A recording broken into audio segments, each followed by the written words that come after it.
Students, we will start with the new topic, electric potential and potential difference. And before going to this topic, we have to just have a quick look at more to know where the flow of charges inside a wire takes place. Okay, now if you imagine a solid wire, you got atoms which are packed together and there's a very little space between the atoms. Okay, now these electrons are able to travel through this perfect solid crystal smoothly with that negligible space and almost as if they were in vacuum. Now this motion of electrons, okay, is very different from the charges that is in empty space. The empty space, they get more space to travel. Okay, now these electrons which move with a certain average speed called as drift speed. Okay, that is known as the drift speed of electrons. Now in a typical copper wire, okay, if the cross section of the wire is 1 millimeter per second, okay, is the drift speed of the electron. Okay, now the exact mechanism of this current flow which takes place with this speed is close to the speed of light, and this is very fascinating, but it's beyond the scope of this book. Okay, this is just for your knowledge, you should know this. Now we go to the electrical potential and potential difference. Now what is electrical charge and how does it flow? Okay, now let us consider for that there is an experiment of flow of water. Okay, now these charges, they flow not by themselves.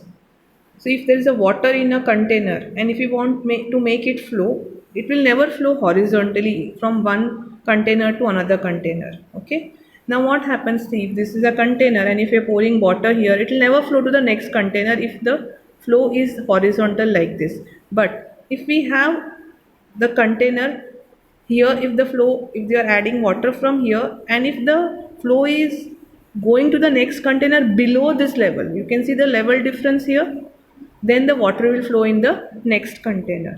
Okay, so if it is at same level, it will never flow. So there should be difference in the levels. So similarly, like if you have a water tank, you have to keep it at a higher level and there should be a pressure difference between the two ends. Then only the water will flow out of the tank. Okay, similarly the electrons move only if there is a potential difference between the electric current, that is the difference of electric pressure. This is known as potential difference in the conducting wire. Now this potential difference may produce the flow in the battery. Now how do you make the potential difference? You can connect the cells or the battery, one or more electric cells. If you connect more electric cells, the potential difference will be more.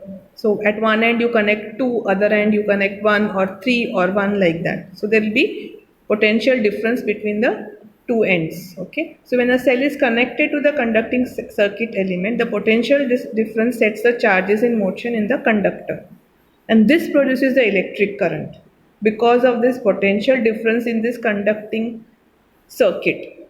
Okay, so the definition of electric potential difference is between the 2 points electric circuit carrying the current, the work done to move a unit charge, that is the electrical charge from one point to another, is called the electric potential difference. Now potential difference is symbolized by V and work done W and charge is Q. So V is equal to W upon Q.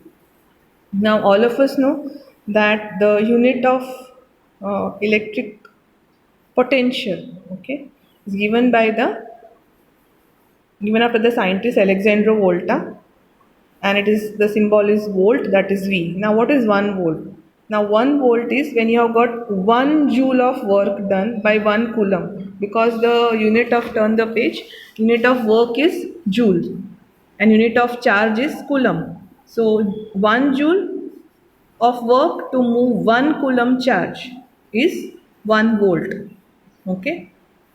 Now the potential difference is measured by an instrument called as voltmeter. This you have to remember. Okay. Now there are examples, okay, in your textbook, that how much work is done to move a charge of 2 coulomb across a potential difference of 12 volts.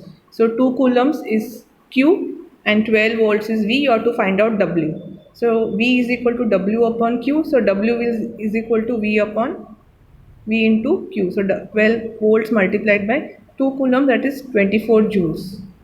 Okay, this is an easy question. Then next question is about circuit diagram. Now circuit diagram, if you want to make, go to page number 203. There's a table given there, 12.1, where we have got components of electric circuit. Okay, there are 11 components and their symbols. Whenever you are making a circuit diagram, you have to use these symbols. Okay, so you'll have to learn these symbols along with the components. Okay, thank you.